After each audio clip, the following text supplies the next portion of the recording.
alunos e amigos da Fateluz, sejam todos vocês muito bem-vindos ao nosso portal. Na aula de hoje, nós iremos abordar sobre a inspiração das Escrituras. O que é a inspiração das Escrituras?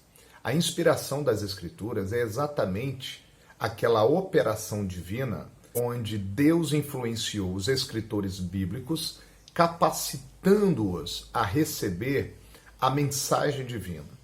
Isso significa dizer que eles foram movidos por Deus a ponto de transcrever a mensagem com exatidão. Eles foram impedidos, através desse mover divino, dessa inspiração divina, dessa influência divina, de cometerem erros e omissões, de modo que a mensagem que eles receberam foi dado autoridade divina e infalível, o que garantiu a exata transferência da verdade que foi revelada por Deus para uma linguagem humana e inteligível.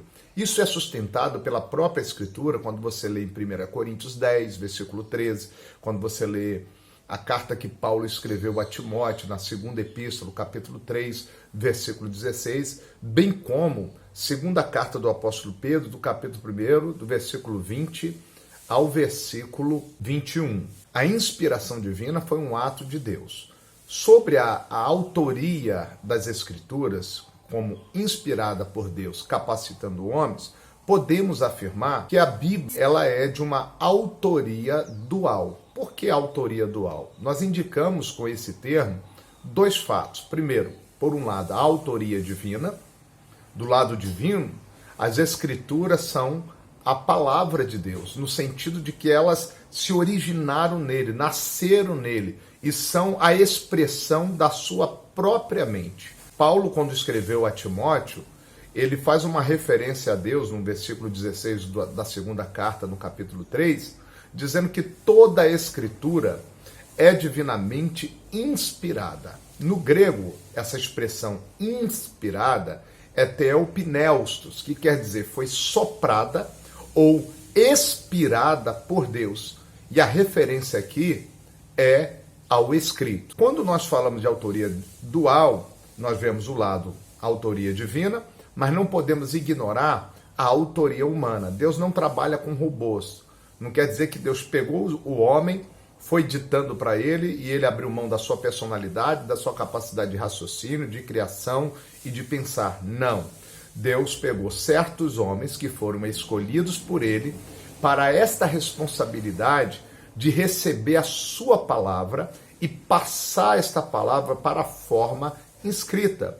Pedro diz, eram santos homens de Deus e que falaram movidos pelo Espírito Santo. Essa referência está no versículo 21 da segunda carta, no capítulo 1. E essa expressão, falaram movidos, no grego é ferô. Ferô quer dizer movidos ou conduzidos. E a referência aqui é ao escritor e não ao escrito. Então, o que é correto? Inspiração ou expiração? A palavra inspiração vem do latim e significa respirar para dentro. Inspiração significa respirar para dentro. E ela é usada na versão Almeida Revista Corrigida, a versão ARC, somente 2 vezes no Novo Testamento. Já até citei aqui as referências, 2 Timóteo 3,16 e 2 Pedro 1,21. Então, este vocábulo, embora que seja consagrado pelo uso e, portanto, pela teologia, ele não é um termo adequado. E por que não é adequado? Porque pode parecer que Deus tenha soprado alguma espécie de vida divina nas palavras humanas. E não foi isso.